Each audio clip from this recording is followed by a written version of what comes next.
মাছ বাজারতে আইনে ফেলাই তুলি তো আর হবে না, কুটে কেটে নিতে হবে। আসলে মাছটা আমি কুটেও নিয়ে আসতে পারতাম, কিন্তু নিয়ে আসলাম বাসায়, মেয়েরা আছে দেখবে নে। আর মাছটা কিনেছি শুধু মাছের এই পেটের ডিমের জন্যে। আর মেয়েরা আবার মাছের ডিম খাবে, কিন্তু ওই ডিম আলাদা কিনে নিয়ে আসলে খাবে না, মাছ দেখবে তারপরে হচ্ছে সেই ডিম খাবে। তা যারা বিয়ে করার জন্য মেয়েরা লাফাও, তারা জানিয়ে রাখো কিন্তু এরকমের ওই শুক্রবারের দিনও কিন্তু ছুটি নেই, শুক্র শনিও কিন্তু সংসার খোলা থাকে।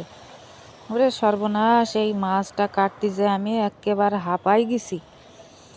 এই যে কতখানিক চলে গেল মাছের পেটের ভিতরে। ওরে বাবা, কোনো রকম পোজ দিতে পারি না। তবে আমার স্বামী একটু ধরে দেছে, আমার এই হাতের পারে 4 কেজি 800 গ্রামের ওজনের মাছ কি ধরে পোজ দিয়ে দেখানি কথা। কোনো রকমে ধাক্কা ধাক্কি করে মাছ কুটে ধুয়ে ঘরে নিয়ে চলে আসলাম, এবার রান্না করব।